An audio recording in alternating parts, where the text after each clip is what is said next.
Buenos días, buenas tardes o buenas noches con todas las personas que están viendo este video. Yo soy Nelson Merru y bueno, seguimos en el 6 de noviembre. Vamos a estudiar los capítulos 9 y el capítulo 10 del estudio del día de hoy. Y bueno, pido disculpas por los retrasos, pero eh, bueno, simplemente les digo que tengo que trabajar, nada más. No, entonces esa es la cuestión, ¿no? Ustedes saben que actualmente la situación mundial no es muy buena. Entonces, hay que trabajar, mis queridos hermanos, ¿no? Eso es muy comprensible, creo que para cada uno de nosotros, ¿no? Entonces, eso además les digo. Pero bueno, seguimos con el año bíblico. Yo sé que vamos bastante atrasados, pero seguimos con el año bíblico y yo creo que eso es lo importante, ¿no? Con demoras, retrasos, lo importante yo creo que es seguir, ¿no? Entonces, les pido disculpas por eso, ¿no? Y bueno, de igual manera, agradecer a todas las personas que apoyan al Ministerio de Profecías Bíblicas. Muchas gracias. Y bueno, mis queridos hermanos, para empezar el estudio del día de hoy, vamos a hacer una pequeña oración, ¿ya? Así que vamos a orar. Padre nuestro que estás en el cielo, santificado sea tu nombre, mi Señor, gracias por un día más de vida. Una vez más, mi Dios, estamos aquí en tu presencia para darte las gracias por todo lo que haces por nosotros. Por favor, te pido, te suplico, te imploro, mi Señor, seas tú una vez más el maestro instructor de esta clase.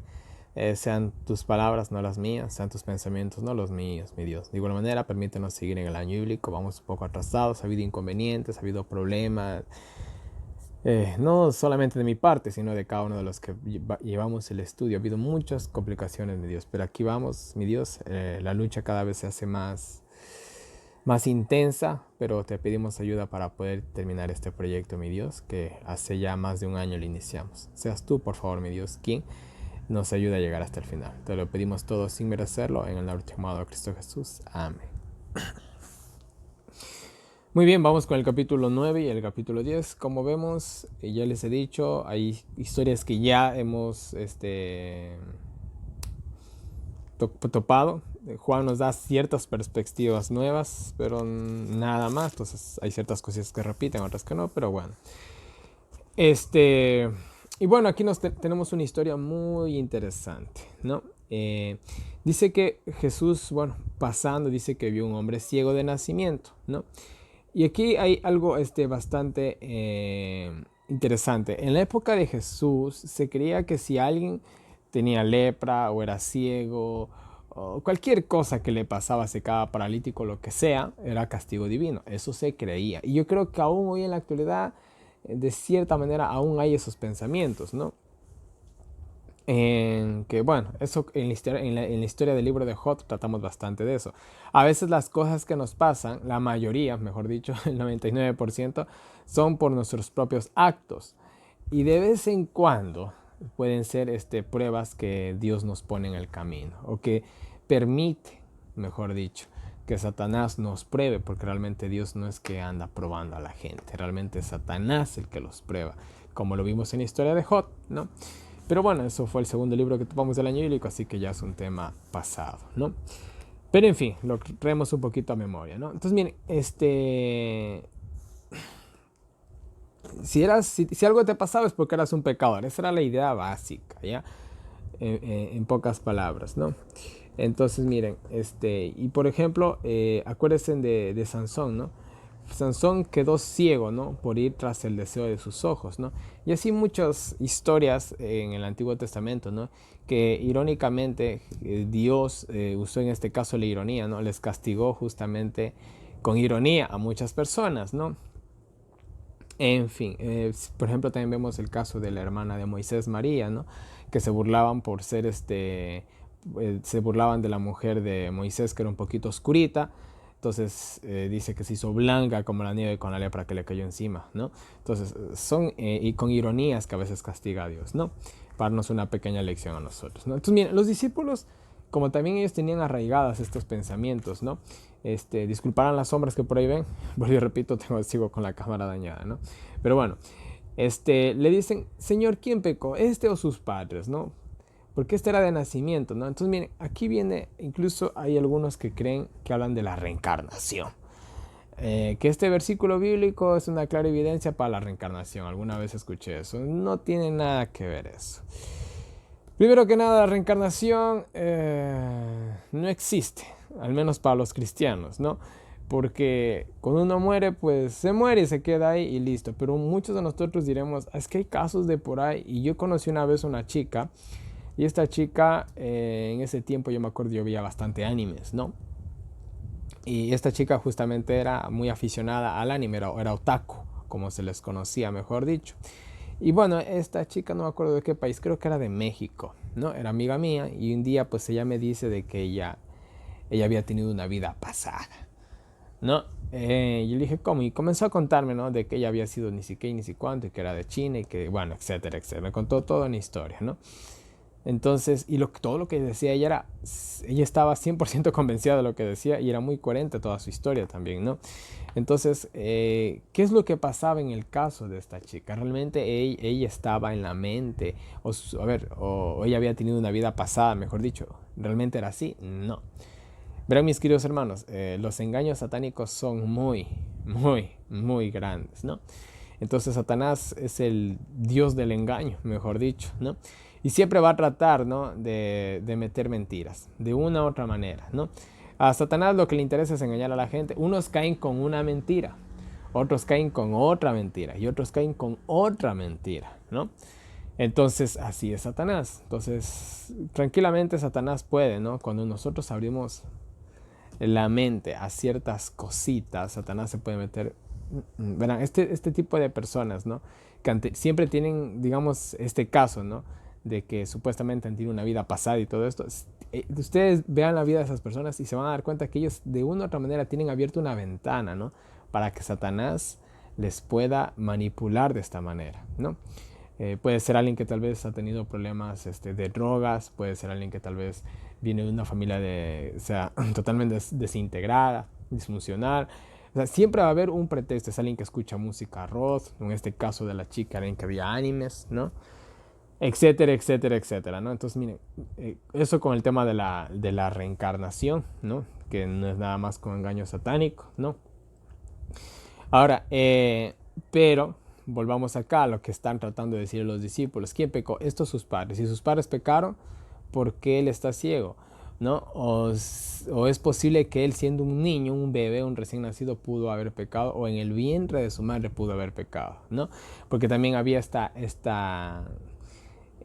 idea de que si un feto, un bebé, bueno, no sé si se puede decir un bebé a un ser vivo que está dentro del vientre de la madre. Creo que la palabra más adecuada es feto. Disculpen la ignorancia si estoy usando una palabra mala. Es posible, ¿no? Que un no nacido, vamos a decirlo mejor así, un no nacido pueda portarse mal, pueda pecar. Verán, aquí viene el tema de la justificación por la fe. ¿Qué es el pecado? Vamos a aclarar primero esto. ¿Qué es pecado? Sí, pecado es quebrantar la ley. ¿Tú cómo quebrantas la ley? Vamos a ponerlo en otra perspectiva. En mi país, hasta donde yo sé, si un menor de edad comete asesinato, le ponen 4 años de cárcel. Un menor de edad, alguien menor a los 18 años. Si comete asesinato, mata a alguien, le dan 4 años de cárcel. Si un mayor de edad en mi país, hasta donde yo sé, comete asesinato, le dan 25 años de cárcel. ¿Por qué es tan diferente el castigo? Al menor de edad apenas le dan 4 años. Al mayor de edad le dan 5 veces más, 25 años. ¿Por qué ese cambio tan drástico de la ley? Es simple, mis queridos hermanos, porque cuando uno es un muchacho, yo no diría ni joven, porque uno a esa edad es un muchacho, ¿no? Uno es un muchacho, uno no tiene ni idea de lo que es la vida, ¿no? No estoy justificando el asesinato, por si acaso, sino que me refiero que la mente de este muchacho no es tal vez una mente maliciosa.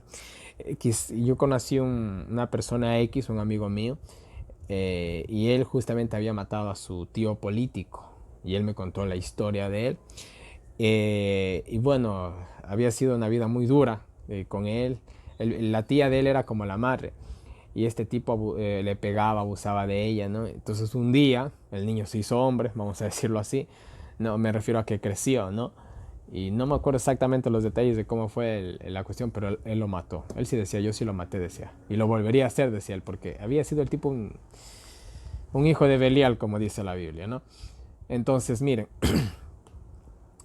pero había malicia en esta persona X, cual era mi amigo, fue uno de mis mejores amigos, de hecho.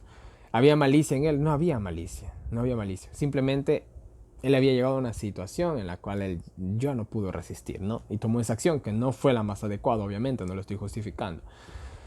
Pero en su ignorancia, en su desesperación, no sé qué, él hizo eso, ¿no? Entonces, miren, a alguien así, tú no lo puedes coger y mandarlo a 25 años a una cárcel, ¿no? Realmente es alguien que pasó un momento crítico, alguien que no entiende cómo es la vida aún del todo. Entonces tú no lo puedes castigar de una manera tan agresiva, a eso me refiero, ¿no? Y miren, estamos hablando de la justificación por la fe, no me he salido del tema, pónganme atención nomás. Ahora, miren, este es el caso de los menores de edad, ¿no? Y de igual manera a un niño pequeño nunca le vas a pedir lo que se le pide a un joven, y a un joven no le vas a pedir lo que se le pide a un adulto, y a un adulto no le vas a pedir lo que se espera incluso de una persona que ya es anciana, ¿no? Lo que yo me refiero es que depende, debido al conocimiento se demanda, mis queridos hermanos. Ahora, volvamos al caso de este ciego de nacimiento. Espero que me hayan entendido lo que les voy a tratar de decir con estos pequeños ejemplos que les he puesto. ¿Cómo es posible que un recién nacido cometa pecado si ni siquiera entiende lo que es pecado? Es imposible. El pecado es una decisión. ¿Sí me entienden? Yo decido pecar. Eso es todo. Porque la Biblia dice que pecar es quebrantar la ley. ¿Cómo yo quebranto la ley si yo ni siquiera entiendo la ley? Entonces, miren, yo no sé exactamente la edad, pero hasta cierta edad, yo les digo así, hasta cierta edad, los niños, yo podría decirlo por usar una palabra, son ángeles, ¿ya? En el sentido de que son santos, ¿ya? Hasta cierta edad. ¿Qué edad, a qué edad se corresponde? No lo sé. Pero un recién nacido, que, bueno, hay casos así en la vida real, ¿no? Pero si un recién nacido fallece, se va al cielo porque la gracia de Cristo es tan grande que lo cubre a él. Vuelvo y repito, en el caso de alguien que no entiende lo que es pecado. Pero si hablamos de un niñito ya un poco más grande, que ya tiene conciencia del bien y del mal, las cosas pueden cambiar, ¿ya? Es un tema bastante complicado, no voy a meterme en esto específicamente, ¿no? Es bastante complicado, pero aquí también tiene que ver mucho los padres, ¿no? En la crianza de esta criatura, ¿ya? ¿Quién se salva, quién se pierde? ¿Se puede salvar o perder un niño de 5 de 6 años? Yo no les puedo decir ni sí ni no. Hay cositas que solamente le corresponden a Dios. Pero lo que yo sí sé es que pecado es el conocimiento de la ley y es una decisión el pecado, ¿no? Eso es todo, ¿no? Es como si, incluso en las leyes de este mundo, ¿no? Cuando uno tiene un accidente y lastima o incluso llega a asesinar a alguien, se presentan las pruebas y se ve que fue por accidente. Y depende del caso, puede quedar libre o incluso una pena mínima, ¿no? Puede ser el caso, ¿no? Entonces es imposible que un recién nacido peque, ya que ellos no tienen ni idea de lo que es pecado. Aquí la responsabilidad, yo creo que en ciertas circunstancias de hasta cierta edad, la responsabilidad caería en los padres hasta donde se entiende, del resto no se puede saber más, ¿no? Tenemos un caso en la historia de la Biblia, la historia de Samuel, que más o menos se lo entregó al templo a la edad de 3 años, ¿no? Entonces vemos que ya era un niño que tenía conciencia, pero esto también tuvo mucho que ver con la crianza de la madre, pero es un tema bastante amplio que no lo vamos a solucionar ahorita, quizás algún día lo topemos, pero bueno, es lo que sé, es lo que les digo y es lo que les comparto, ¿no? Ahora, los padres pueden pecar y esto puede caer, estas consecuencias pueden caer en el hijo. A ver, ¿qué tal si la madre de este ciego de nacimiento era un caso hipotético? Era una mujer que tal vez bebía bebidas alcohólicas o no sé qué. Pudo haber sido consecuencias de la ceguera del niño. Oye, puede ser, hay niños que a veces nacen con problemas porque justamente los padres no se han cuidado en el embarazo, ¿no? Entonces pueden ser consecuencias, ¿no? Pero no es que ellos pecaron y el castigo cae al niño. No funciona así, la verdad. La Biblia nos aclara que nadie, ni los padres pagarán el pecado de los hijos, ni los hijos llevarán el pecado de los padres. Eso la Biblia nos enseña perfectamente. Que un hijo nazca mal por la desobediencia de los padres es otra historia. Pero no porque, como él fue pecador, su hijo va a pagar. No es así, ¿no? Entonces, ni un caso ni el otro. No es nada de esto de lo que los discípulos le presentaron. Jesús les responde, ¿no? Que no era que haya pecado él o sus padres, ¿no? Sino que este muchacho, este joven, este niño, no se sabe qué edad también tenía el ciego de nacimiento. Pudo haber tenido, hasta donde se sabe, era mayor de 13 años. Hasta donde se sabe. Hasta donde se sabe. Quizás era un hombre hasta de 30 años. Podía ser, no lo sabemos, ¿no? Entonces, miren, o tal vez era un joven, tal vez de unos 20, que también puede encajar en la historia, ¿no? Pero bueno. Entonces dice que esto era para que las obras de Dios sean manifestadas, ¿no? O para que Dios sobre un milagro en él. Y ustedes se estarán preguntando cómo es esto posible. Miren, yo les voy a hacer una pregunta a ustedes. Si a ustedes Dios les pidiera a ustedes, Dios personalmente, de que si ustedes les gustaría nacer ciegos de nacimiento para que algún día venga su hijo y les cobre la vista, ¿ustedes lo harían? Ya. Este más o menos es el caso del ciego de nacimiento. Él había nacido así ciego para que algún día venga el Mesías y lo haga ver. ¿Ya? Entonces, este era el caso de él, ¿no? Y como leí una cita del deseado de todas las gentes, decía de que el camino que nosotros ahorita estamos caminando, el camino cristiano, dice, es exactamente como si nosotros lo hubiéramos elegido, como si nosotros pudiéramos en el futuro ver nuestra vida y decir, no, yo quiero que mi vida sea así, ¿no? Con todas las penas y sufrimientos que vamos llevando ahorita, ¿no? A fin de salvarnos, obviamente. Entonces, esta había sido la situación del ciego de nacimiento, ¿no? Entonces miren, y bueno, Jesús, miren las palabras que dice, mientras sea de día tengo que hacer la obra del que me envió, o sea, el Padre, ¿no? Y se acerca la noche cuando nadie puede obrar. Bueno, esto es una manera de decir de obrar rápido, ¿no? Y eso justamente, no ignorando de que justamente era día sábado. Entonces Jesús dijo, no puedo posponer la salvación o el milagro de este muchacho, ¿no? Lo puedo hacer hoy tranquilamente porque queda poco tiempo, ¿no? Entonces esas eran prácticamente las palabras de él, ¿no? Dice que entonces, miren, dice, mientras esté en el mundo, yo soy la luz del mundo, ¿no? Aún Dios es la luz del mundo. Pero de una manera especial y singular lo fue cuando estaba en la tierra, en el sentido de una luz más cercana a nosotros, vamos a decirlo de esta manera, ¿no? Es lo que está diciendo aquí Jesús, ¿no?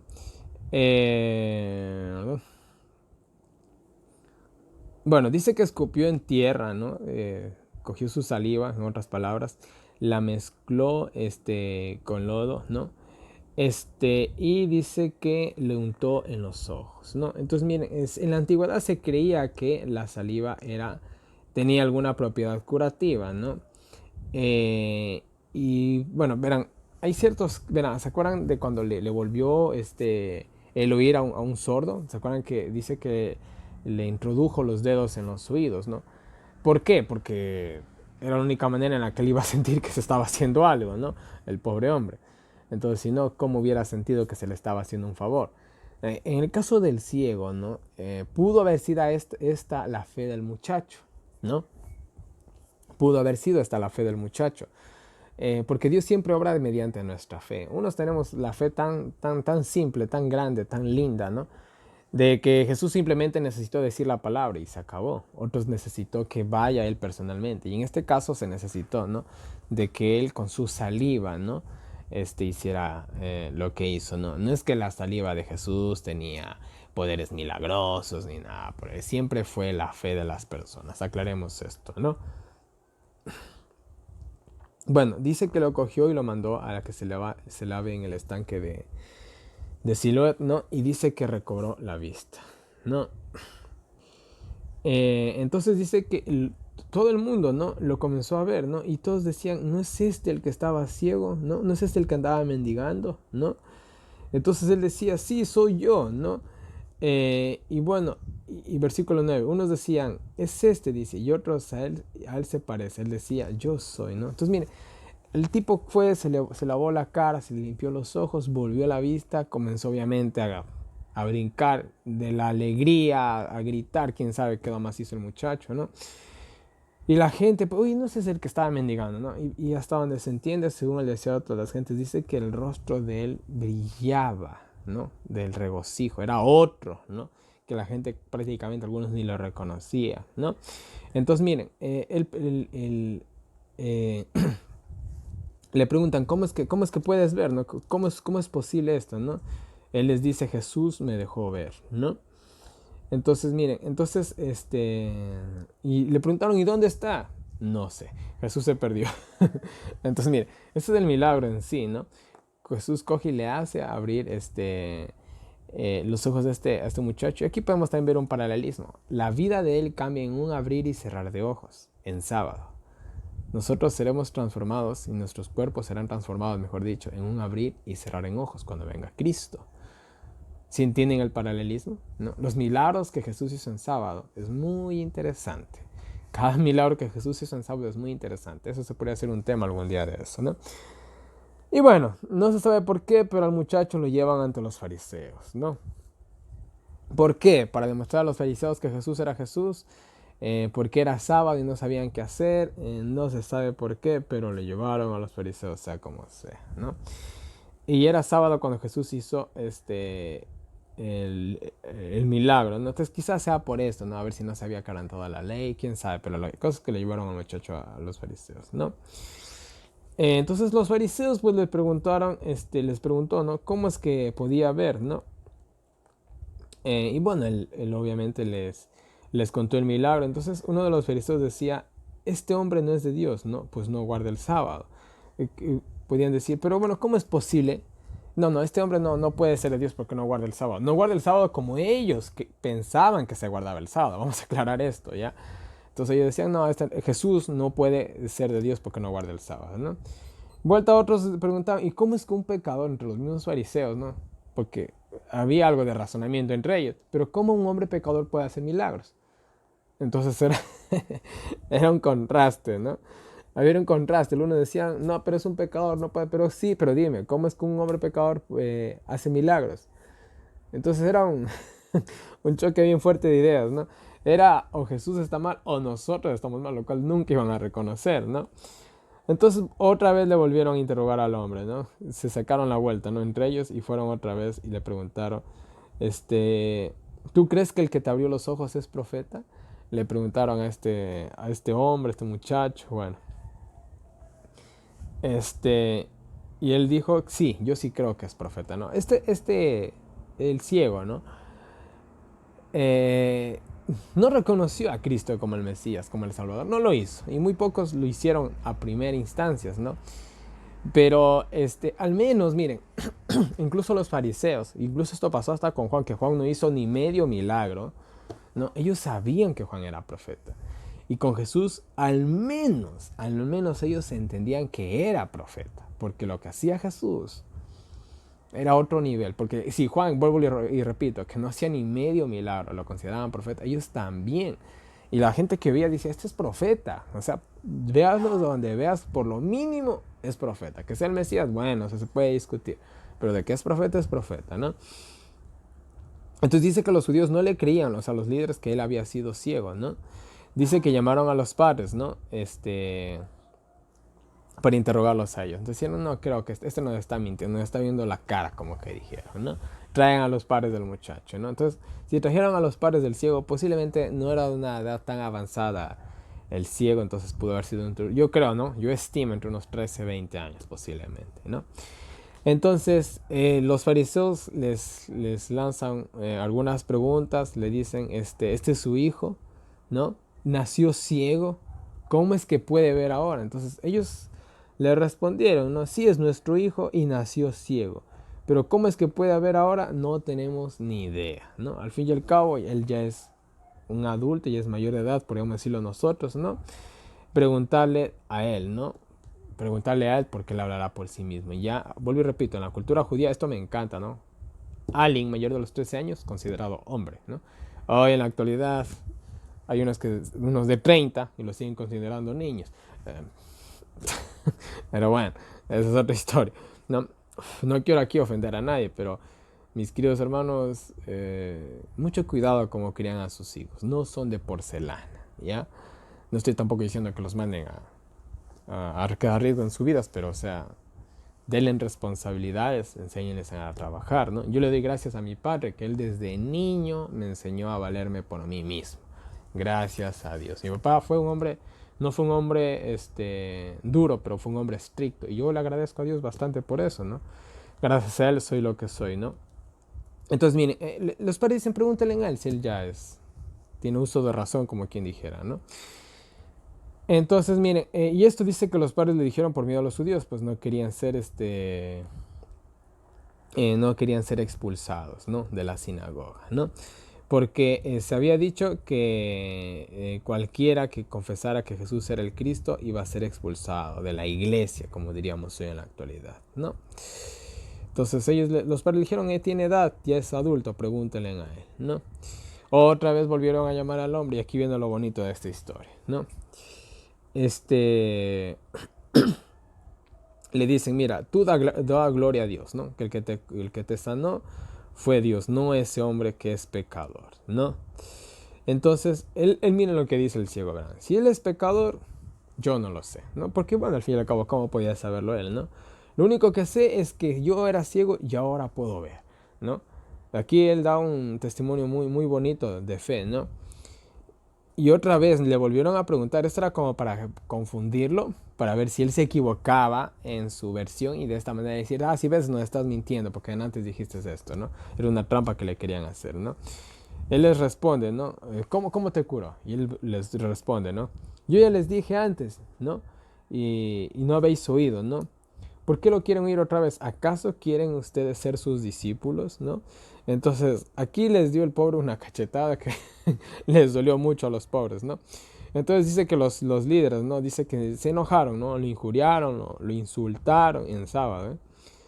Y le dijeron, tú eres su discípulo, pero nosotros discípulos de Moisés somos, ¿no? Entonces le acusaron de que era discípulo de él. El pobre ni lo conocía bien a Jesús, ¿no? Ellos dijeron, somos discípulos de Moisés. Pero a ver, pero no sabemos ni de dónde es, ¿no? Una clara burla o desprecio a Jesús, ¿no? Entonces ellos dicen, no, nosotros somos discípulos de Moisés, no de este aparecido de la nada, ¿no? Prácticamente así fue lo que le llegaron a decir al muchacho, ¿no? Entonces, al pobre, a ver, me perdí un ratito, ya. Sabemos que Dios dice, habló a Moisés, pero dice, no sabemos ni siquiera de dónde es, ¿no? Entonces, no lo reconocían a Jesús por ningún lado, ¿no? Y bueno, esto era una ignorancia de los sacerdotes que la tenían a sabiendas, porque eran ignorantes porque querían hacerlo, ¿no? Entonces, miren, el hombre les vuelve a repetir, ¿no? Dice, ahí está lo sorprendente, dice, que ustedes no sepan de dónde es y a mí me hizo ver, ¿no? O sea, el ciego, ¿no? El que había sido ciego, dice, pero ¿cómo es posible que ustedes, los líderes, no sepan de dónde es? No sepan si es bueno o es malo, no sepan si es profeta o no es profeta. ¿Cómo es posible que ustedes no sepan eso? Pero lo increíble es que, aunque ustedes no sepan, o dicen ustedes que no saben ni siquiera dónde es que a mí Él me hizo ver, ¿no? La verdad era algo bastante absurdo que no sepan quién era Jesús. De hecho lo sabían perfectamente, pero querían hacérselos, como decimos en mi país, querían hacerse los locos, ¿no? Querían sacarse la vuelta, querían excusarse, mejor dicho, ¿sí? ¿No? Es una palabra un poquito más refinada, ¿no? Y miren lo que les dice, ¿no? Sabemos, dice, que Jehová dice, no oye a los pecadores, dice, pero si lo respetan y obedecen, los oye, ¿no? Entonces mira lo que les dice, nunca se ha escuchado, dice, que alguien, dice, abra los ojos, dice, a un ciego de nacimiento, ¿no? Si este hombre no fuera de Dios, dice, nada podría hacer, ¿no? Entonces miren, todo esto dijo el ciego, ¿no? O sea, les dio alguien ignorante, alguien del vulgo, ¿no? Como así los consideraban los fariseos, ¿no? Les estaba dando una lección, pero era un golpe tras otro que les sentían los pobres, ¿no? Entonces miren, ellos ya enojados, ¿no? Esto es lo típico. Cuando tú no puedes contra el mensaje, atacas al mensajero. Es lo típico, ¿sí me entienden? Eso es lo típico. No puedes con el mensaje, dale al mensajero, porque ese sí tiene fallas. Ese tiene un montón de fallas. Miren lo que le dicen, ¿no? Tú naciste enteramente pecador por lo que había nacido ciego y creían que había nacido pecador, incluso no sé de dónde sacaron esa lógica, pero bueno. Y tú nos enseñas, tú eres un pecador de nacimiento, nos quieres enseñar a nosotros, le dijeron los fariseos, tú estás loco, ¿no? Entonces lo cogieron al pobre y lo expulsaron, ¿no? Lo borraron de la iglesia al pobre. ¿Por qué? Porque les dijo sus 40 verdades de frente. Entonces, vuelvo y repito, cuando no puedes refutar el mensaje, ¿qué haces? Atacas al mensajero. Y tristemente esta es la situación de muchos adventistas y muchos cristianos de todas las denominaciones, mejor dicho, ¿no? Cuando cogen y comienzan a denunciar las cosas malas que están haciendo sus líderes, ¿qué es lo que hacen? Este nos está descubriendo, este nos está haciendo quedar mal, este nos está delatando, hay que sacarlo de la iglesia, hay que quitarle el púlpito, hay que borrarlo, hay que difamarlo, porque incluso son tan hijos de Belial, ¿no? Como dice la Biblia, ¿no? Son tan generación de víboras que utilizan, yo he visto, y esto es tan indignante, mis queridos hermanos, ¿no? Utilizan los púlpitos sagrados para ponerse a hablar mal de las personas, ¿ya? Y con mentiras, que si tú les preguntas, bueno, no tienen ni qué contestarte, ¿no? Son tan hijos de Belial que llegan a hacer esto. Hoy en la actualidad pasa esto en todas las denominaciones, ¿no? Utilizan el púlpito que es sagrado para ponerse a hablar mal de las personas con mentiras, ¿no? Es lo mismo que en la época de Jesús. Pero bueno, sigamos, que a mí estas cosas la verdad me indignan demasiado. Bueno, Jesús se enteró que al pueblo le habían expulsado, ¿no? Lo fue a encontrar, ¿no? Se encontraron, mejor dicho, ¿no? Le preguntó si él creía en el Hijo del Hombre, si creía en el Mesías prácticamente, ¿no? Y él le dijo, Señor, ¿quién es él para que yo crea en él, ¿no? Aquí no nos especifica si él le reconoció de entrada, ¿no? Pero obviamente que Jesús le dijo, mira, yo fui el que te abrió los ojos, ¿no? Entonces, mire, y él le dijo, mira, el que habla contigo es él, ¿no? Soy yo el que habla contigo, en pocas palabras, soy yo, ¿no? Entonces él le dijo, Señor, yo creo, y le adoró, ¿no? Entonces aquí él le reconoció como Mesías, ¿no? Entonces miren, el hombre se salva. Perdió, qué contraste, ¿no? Perdió ser miembro de la iglesia, ¿no? Para ganarse ser miembro en la iglesia del cielo. Qué bonito. De mi parte que me borren 100 veces de la iglesia mientras yo pertenezca a los libros del cielo, ¿no? Entonces, miren, esta es la historia del ciego, ¿no? Y bueno. Y bueno, dice que bueno, aquí para terminar el capítulo 9, Jesús dijo, para juzgar al mundo vine, dice, para que los ciegos vean y los que ven sean ciegos, ¿no? Hablando tanto en el sentido físico y sobre todo en el sentido espiritual, ¿no? Qué increíble, ¿no? Este hombre, este muchacho ciego de nacimiento, alguien excluido de la sociedad, alguien sin letras, alguien que nunca había leído la Torá, les dio toda una lección bíblica a los líderes de Israel. Vemos el discurso que les da, no es un discurso muy grande y elocuente, pero les dijo la verdad, ¿no? En su incapacidad había aprendido algo del carácter divino, ¿no? Y les refutó a los líderes, los cuales, viéndose acorralados, lo único que cogieron es abusar de su poder y expulsarlo de la sinagoga o de la iglesia, ¿no? Entonces miren, los ciegos, que los fariseos los consideraban a la gente común, eran, todos estos son pecadores, ¿no? Los consideraban lo peor de lo peor. Y estos que eran lo peor de lo peor, fueron los que entraron al reino de los cielos. Y ellos que se creían la gran cosa, afuera. Y bueno, miren, los fariseos dicen que escucharon estas palabras, ¿no? De que había venido para juicio, ¿no? Y que para que unos vean y para los que vean sean cegados, ¿no? Entonces los fariseos obviamente entendieron que se refieren a ellos, ¿no? Y le hizo una pregunta, dice, ¿acaso somos ciegos? ¿No? O prácticamente le dijeron así, tú no sabes lo que dices, nosotros no estamos ciegos, ¿no? Y Jesús le respondió, si fueran ciegos no tendrían pecado, dice, pero como dicen que ven, lo tienen. Aquí hablamos de la presunción, ¿no? Yo no soy ciego, ¿no? Esa presunción ya te hace pecador. Es como que yo dijera, sí, yo no he cometido ningún pecado. Acabo de hacer el pecado de la presunción, acabo de pecar con esa afirmación, ¿no? Entonces ellos eran pecadores, pero no lo admitían, ¿no? El simple hecho de decir no somos ciegos era un acto de presunción, ¿no? Entonces miren, eso, la historia del ciego de nacimiento, ¿no?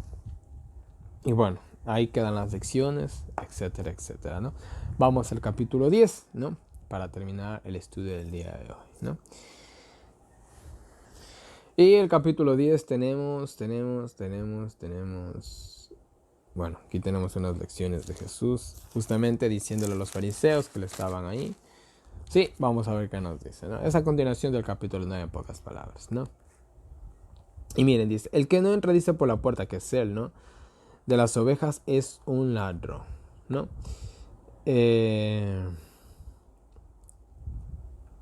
los fariseos, ¿no? Eran los porteros que expulsaban a los que reconocían al buen pastor, ¿no? No dejaban entrar al reino de los cielos, ni ellos entraban, ¿no? Entonces, miren, entendiendo esta verdad, vamos a analizar los versículos, ¿no? Vuelvo y repito. El que no entra por la puerta de las ovejas es un ladrón. Los que no aceptaban a Cristo eran ladrones, ¿no? Y los fariseos no aceptaban a Cristo. Vamos entendiendo esto, ¿no?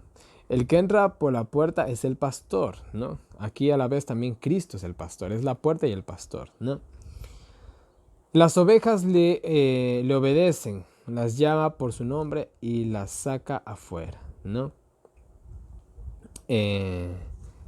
Perdón, a este abre el portero, ¿no? Y las ovejas oyen al pastor. Estamos hablando del portero y del pastor. En este caso, el portero eran los fariseos, en cierto caso también eran los profetas que llevaban a Cristo, ¿no? En mejor caso y más contemporáneo del contexto bíblico, sería Juan, ¿no? El cual cogió y dijo, él es más grande que mí, a él seguir, a mí no, ¿ya? Entonces, del portero, ¿no? Este es un buen portero, pero los malos porteros, no abrían la puerta ni al pastor, no dejaban salir a las ovejas. Estos eran simplemente los fariseos, ¿no? Dice, va delante de ellos, dice, y le siguen, ¿no? Porque conocen su voz, ¿no? El verdadero pastor guía en amor y en verdad, ¿no? Entonces, miren, esto es lo increíble en Medio Oriente. Nosotros no entendemos esto, en nuestra cultura occidental no pasa esto. En nuestra cultura occidental las ovejas están solitas, no necesitan un pastor, pero allá en Medio Oriente, y esto lo vimos bastante en el Antiguo Testamento, sobre todo en la tierra de Israel, en esa época había leones y todo este tipo de cuestión. No podías dejar a las ovejas solas, ¿no? Es por ejemplo aquí donde yo vivo, adentro por la montaña, sé que hay tigres, ¿no? Y hace unos años atrás, una vez me iba a acampar, me enteré de donde yo iba a acampar, habían bajado tigres y yo no me fui a acampar. ¿Y cómo se supo que habían bajado los tigres? Porque por esa zona hay ganado y se habían comido, dice, una vaca enterita, entonces se creía que incluso eran dos y bien grandes, ¿no? No los atraparon, simplemente se hicieron humo los pobres, ¿no? Pero igual yo no me arriesgué, ¿no? Entonces miren, acá no se cría ovejas, pero se cría ganado, ¿no? No hay leones, pero hay tigres, ¿no? Entonces, miren, más o menos para que entendamos un poquito el contexto. Ahora, miren, las ovejas en Medio Oriente es increíble, son como amaestradas prácticamente. El pastor está ahí, el pastor se va para allá, todas van para allá. El pastor camina para acá, todas para acá. No necesitan casi nada. Y el pastor las llama, ellos le reconocen al pastor, ¿no? Allá son las ovejas, son así, ¿no? Y están ahí para cuidarles de las fieras, les llevan donde hay agua, etcétera, etcétera, etcétera, ¿no? Es un trabajito de tiempo completo, ¿no? Y en las noches de verano incluso las cuidan mientras están afuera, como vimos en la historia de los pastores que fueron a recibir al niño Jesús. En fin, ¿no? Esa es la relación entre el pastor y las ovejas, ¿no? Dice, pero del extraño, dice, huyen, dice, no conocen su voz, ¿no? Y es verdad, pues no conocen su voz, huyen, ¿no? Es como lo más que se parece a las ovejas bíblicas, lo que tenemos en la actualidad son los perros, ¿no? Por ejemplo, yo tengo mi mascota, mi coqui, y a veces mi mamá le habla, no le hace caso. Pero yo cojo y le hablo y él me hace caso a mí, porque él me reconoce a mí como amo, ¿no? Mi mamá le da de comer y todo, pero él sabe que su amo soy yo. Y si yo me voy, él va atrás de mí. Y si mi mamá o alguien de la familia se va, él no le sigue, él me sigue a mí, ¿no? Entonces los perros son lo más parecido, creo. Un perro bien educado, ¿no? Y bien fiel es lo más parecido a las ovejas bíblicas, ¿no? Entonces, este es más o menos el caso, ¿no? Y bueno, dice que los que estaban ahí, dicen, no entendieron lo que quiso decir, ¿no? No tuvieron el discernimiento espiritual, ¿no? Y volvió Jesús a decirle, les dice, miren, yo soy la puerta de las ovejas, ¿no? La verdadera entrada soy yo, ¿no? Y aquí, bueno, tenemos una clara alusión, ¿no?, a las falsas religiones que se proclaman hoy, ¿no? Una vez, ya les he compartido, una vez alguien me dijo, es que María es otro camino, dice, para ir a Dios, ¿no? Entonces yo ahí fue cuando le dije, pero ahí le dice, yo soy el camino, la verdad, y nadie viene al Padre si no es por mí, no dice por María y los demás santos, por mí. Entonces, y aquí está, vuelta en este caso a la puerta, yo soy la puerta verdadera. El que no entra por mí, no entra simplemente, ¿no? Todos los que antes de mí vinieron, o yo diría también después, ¿no?, son ladrones nada más, ¿no? Pero las ovejas, mis verdaderas ovejas, mis fieles ovejas, no le oyen, ¿no? Y este es el caso de lo que tendría que hacer de los verdaderos cristianos, ¿no? Yo soy la puerta, el que entra por mí es salvo, ¿no? Y hallará pastos, ¿no? El ladrón viene a destruir y matar, dice, pero yo vine para que tengan vida en abundancia, ¿no? Ahí está, ¿no? Miren, yo soy el buen pastor, el que da su vida por las ovejas, ¿no? A diferencia, ¿no?, del ladrón que las mataba, ¿no? Dice, más el asalariado, ¿no? Él se preocupa más por su salario que lo que... Sí, más se preocupa por su salario, ¿no? Ya, pero dice... A ver, ya. El asalariado solamente se preocupa por su salario, ¿no? Viene el lobo, las deja, el pobre corre por su vida y ahí quedan las ovejas obviamente arrebatadas, dispersas y bueno. Entonces miren, vamos a explicarles esto un poquito, ¿no? Se podía contratar a una persona para que te cuide el rebaño. Según las leyes, este hombre, ¿no?, digamos que parecía un lobo. Si era un solo lobo y este lobo mataba una oveja, él tenía que pagar por la oveja, ¿no? Pero si eran dos lobos, él tenía todo el derecho de salir corriendo, abandonar las ovejas, ponerse a salvo, ¿no? Y aquí obviamente Jesús hace este contraste, pero él dice, ¿qué cosa? El asalariado huye, ¿no? ¿Por qué? Porque no son las ovejas de él, ¿no? A él no le duele, a él no le costó nada, ¿no? Vuelta al versículo 14 que dice, yo soy el buen pastor y conozco mis ovejas y las mías me conocen, ¿no? Y doy mi vida por las ovejas, ¿no? Entonces miren, el buen pastor, ¿qué hace? El buen pastor se queda por sus ovejas, no importa, porque no solamente es en el sentido monetario, ¿no?, la pérdida que tiene monetariamente, sino también es el cariño que ya se llega a tener, ¿no? Hay personas que por ejemplo, por una mascota que no hacen, ¿no? Entonces entendamos esto, ¿no? En este caso, las ovejas vendrían a ser como una mascota, pero muy, muy querida, ¿no? Y en este caso, Jesús viene y da su vida por las ovejas. Pero los que no aman a las ovejas como ama Jesús, no le importa dejarlas al lobo, no le importa dejarlas en las manos de Satanás, ¿no? Simplemente ahí queda, ¿no? El contraste entre la obra de Jesús y la obra de los líderes, de los fariseos de esa época, y hoy en la actualidad lo mismo, ¿no? Tengo ovejas que no son de este redil, ¿no? Debo traerlas, ¿no? Oirán mi voz y habrá un solo rebaño, ¿no? Y un pasaje muy conocido en la Biblia es este, ¿no? Ahora, nosotros los adventistas consideramos que somos la iglesia verdadera de Dios y yo lo creo de todo corazón, ¿no? Quizás hay personas que me están escuchando de otras denominaciones que no piensen así. Bueno, no importa, no hay problema. Cada cual es libre de pensar lo que quiera, ¿no? Y de igual manera probar, está en la responsabilidad de probar de lo que él cree si es verdad o mentira. Pero miren, sea como sea, yo hoy tengo un video que se llama ¿Cuándo deberíamos salir de la iglesia adventista? Se llama el tema, ¿no? Y yo destaqué un punto importante, la cuestión de la iglesia visible y de la iglesia invisible, ¿ya? Entonces miren, aquí específicamente hablamos de la iglesia invisible. Dios tiene su iglesia, ¿no? Su iglesia física, la iglesia adventista del séptimo día. Su iglesia invisible, pues Él solamente la conoce a sus miembros, ¿no? Sea como sea, Dios tiene su redil, ¿no? Y dice de que las ovejas cuando Él las llame van a oír su voz y van a ir, ¿no? Si nosotros nos saltamos hasta el libro de Apocalipsis y entendemos un poco el panorama profético que se desarrolla ahí, hay 3 mensajes, los cuales son para reunir a sus ovejas, ¿no? Lo cual estudiaremos en su momento cuando lleguemos a Apocalipsis, ¿no? Pero miren, el que quiere de verdad, escúchenme mis queridos hermanos, el que de verdad quiere conocer la verdad, la busca. Y una vez que la busca y la encuentra, no la abandona nunca jamás, ¿no? Entonces, de igual manera, todas esas personas sinceras que algún día escuchen el mensaje de los 3 ángeles, van a amar, a adoptar el mensaje, ¿no? Con todas sus fuerzas y con todo su corazón, y van a dar su vida por el Mesías, ¿no? Entonces, no se olviden también que hay una cita del Espíritu de Profecía que dice que la mayoría de los hijos de Dios están en Babilonia. Y Babilonia habla de la Iglesia Católica, las demás denominaciones evangélicas, ¿no?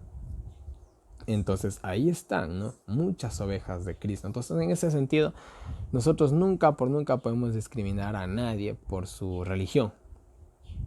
Pues no sabemos quizás ese realmente sea un verdadero hijo de Dios, ¿no? En fin, ¿no? El Padre me ama el Padre me ama porque entrego mi vida, dice, para volverla a recibir. Aquí obviamente habla de su encarnación y de resurrección, ¿no? Yo la entrego por voluntad. Tengo, dice, autoridad, dice, para entregarla y volverla a recibir. Y obviamente, vuelvo y repito, esa es una clara referencia a la resurrección, ¿no? Dice, y bueno, dice que volvió a haber disensión, dice, por sus palabras, ¿no? Entre los judíos, ¿no? Le dijeron, mira, este tiene demonio, está loco, no le escuchen, ¿no? Otros decían, pero ¿cómo es posible, ¿no? Que el demonio recupere la vista a los ciegos? Entonces, la disensión típica, ¿no? Entre los líderes y el pueblo que lo escuchaba a Jesús, ¿no? Y bueno, ahí simplemente se quedaron en sus disensiones, ¿no? Y bueno. Y bueno, dice que en esos días, ¿no? Ya pasando un tiempito después, ¿no? Se celebraba en Jerusalén la fiesta de la dedicación, ¿no? Que era en invierno, ¿no? Y esta fiesta de dedicación, que lo estudiamos en Levíticos 23, se hace una referencia a la victoria de Judas Macabeos, ¿no? Ante Antíoco Epifanes, la restauración del templo, el servicio del templo, mejor dicho. Hay toda una historia ahí, que eso lo vimos en Levíticos 23, simplemente vamos a dejarlo ahí. Hasta el día de hoy los judíos celebran estas cositas, ¿no? Cosa de ellos al fin y al cabo. Y bueno, era ese momento, dice que Jesús entró en el templo, Jesús dice que andaba en el templo de Salomón, específicamente por el pórtico de Salomón, ¿no? Y bueno, dice que lo rodearon los judíos, específicamente los líderes, ya saben, en Sanedrín, etcétera, etcétera, y le dijeron, ¿hasta cuándo nos tendrás, dicen suspensos? Dinos si eres sí o no el Cristo, ¿no? Ellos querían que Jesús diga, sí, soy el Cristo, o diga de una vez, no soy el Cristo. Y eso era un acto de presunción de parte de Jesús, si lo hacía, ¿no? Pero, como dice la misma Biblia, por sus frutos los conoceréis. Eso es todo, nada más. ¿No? Si tú te interesa una persona, seas hombre o mujer, ¿no? Te interesa alguien del sexo opuesto, ¿qué es lo que haces? ¿Vas y le pides matrimonio de una? No. Le estudias a esa persona, la pones. Yo soy así. Yo, por ejemplo, les pongo a prueba.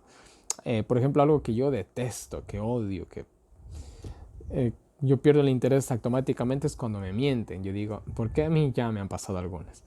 Entonces yo cuando veo que me mienten digo, no, ya me mintió hoy día, me va a mentir después. Y lastimosamente es así. Soy un poco duro en ese sentido, ¿no? Y hay muchas maneras, ¿no? De probar a las personas, ¿no? Simplemente para ver sus frutos, ¿no? Simplemente para ver sus frutos, mis queridos hermanos, ¿no? Entonces, y Jesús había dado pruebas hasta decir basta, y él mismo lo dice aquí en los siguientes versículos, ¿no? Y Jesús les responde, yo se los dije y no me creen.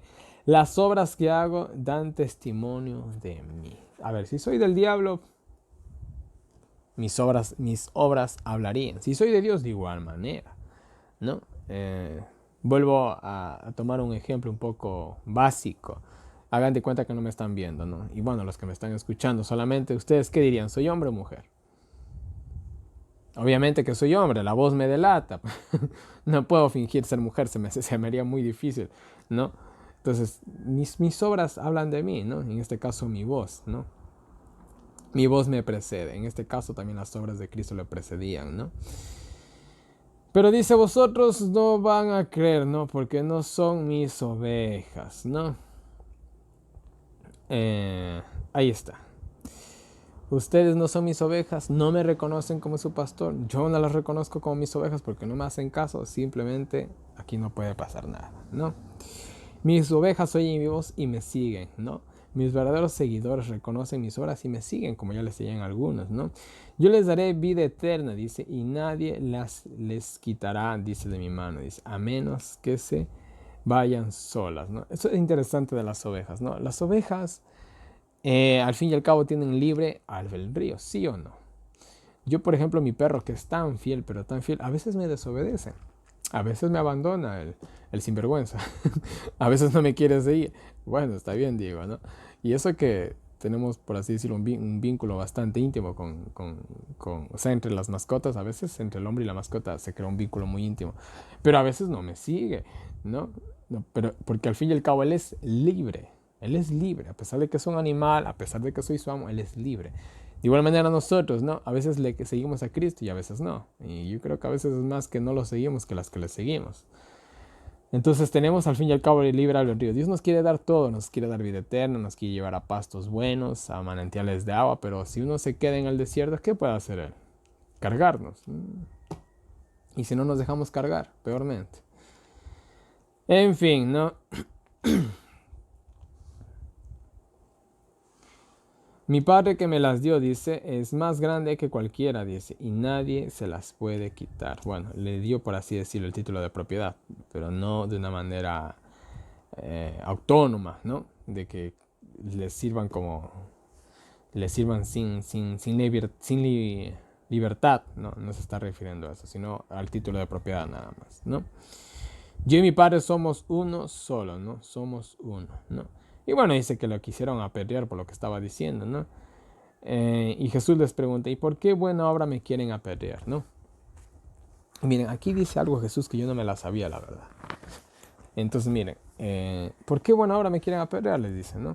Y ellos dicen, por ninguna buena obra te queremos apedrear, sino ¿qué cosa? Por la blasfemia de hacerte Dios siendo hombre, ¿no? Bueno, aquí ellos disfrazan sus intenciones de asesinar a Cristo, ¿no? Bajo, entre comillas, el celo religioso, que realmente de celo religioso ahí no había nada, ¿no? Simplemente eran las ganas de matarlo a él, que ellos tenían. Pero bueno, blasfemia sí, es una blasfemia que un hombre, siendo hombre, se haga pasar por Dios, pero Jesús no era hombre, era Dios, ¿no? Es lo que ellos no entendían. Y miren, Jesús les dice, ¿acaso no está escrito a ver, yo dije, dioses sois, ¿no? Textualmente es lo que dice aquí, ¿no? O son hijos de Dios, también se puede traducir así. Y esto haciéndose una referencia a Salmos 82:6, ¿no? Donde el salmista dice que somos dioses. ¿En qué sentido? ¿De que somos hijos de quién? Hijos de Dios. Yo soy hijo de un hombre, ¿eso en qué me convierte? En un hombre, un hijo de la humanidad, simplemente, en este caso era lo mismo, ¿no?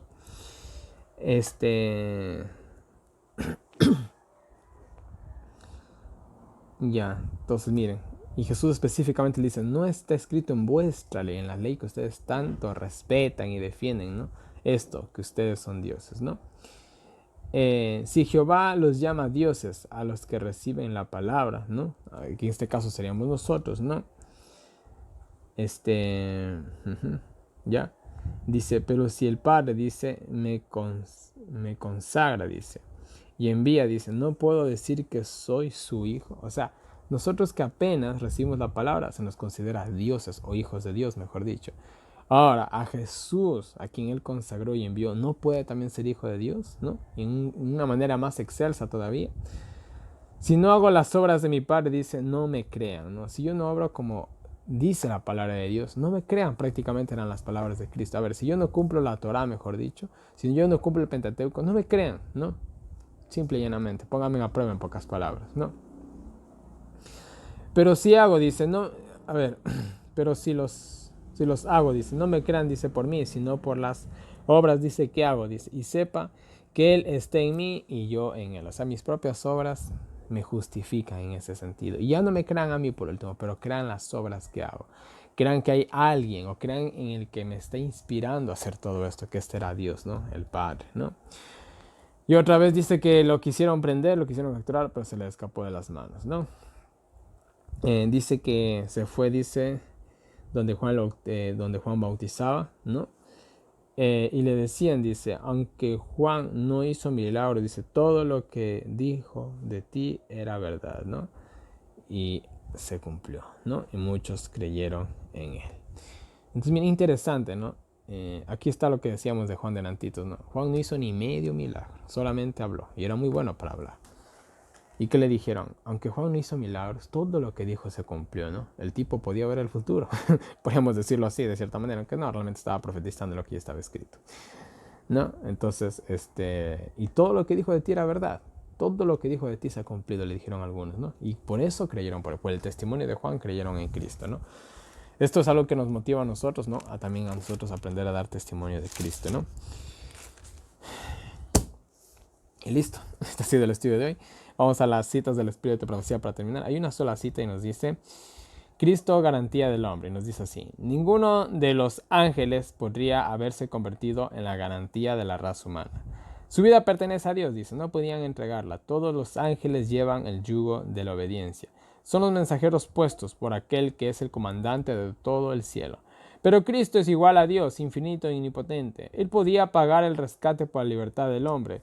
Él es el eterno Hijo existente por sí mismo, sobre quien no se había puesto ningún yugo, y cuando Dios preguntó, ¿a quién enviaré?, pudo contestar, heme aquí, envíame a mí.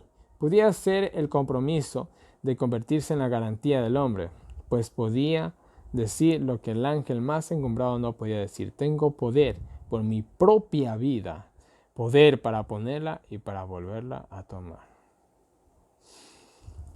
Él es vida, en pocas palabras.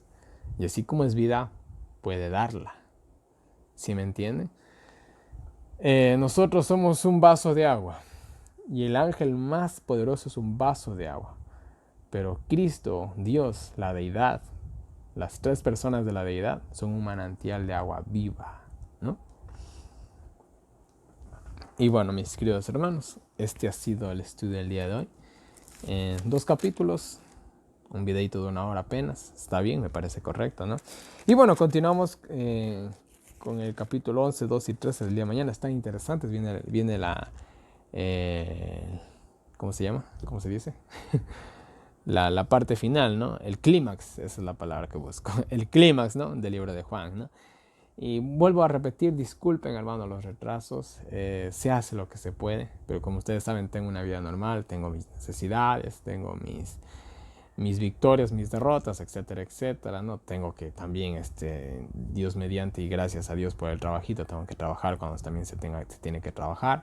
Entonces, yo les pido disculpas por eso, ¿no? El año bíblico debe haber terminado a más tardar en enero, pero estamos a finales de febrero y seguimos, ¿no? Pero bueno, lo importante es seguir, ¿no?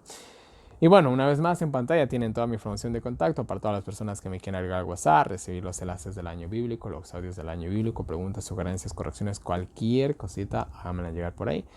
Ahí tienen las diferentes maneras en las que me pueden apoyar. Muchas gracias por su apoyo, ya que me permiten seguir en esto, sea como sea, ¿no? PayPal, tengo problemas con PayPal y lo último que tengo es tiempo, así que eso está en pausa, quién sabe por cuánto tiempo más, pero ahí tienen otras maneras en las que me pueden apoyar. Muchas gracias por todo, mis queridos hermanos, y bueno, no les canso más, que Dios nos bendiga a cada uno de nosotros, nos ayude a seguir adelante, y nos vemos el día de mañana con un nuevo video.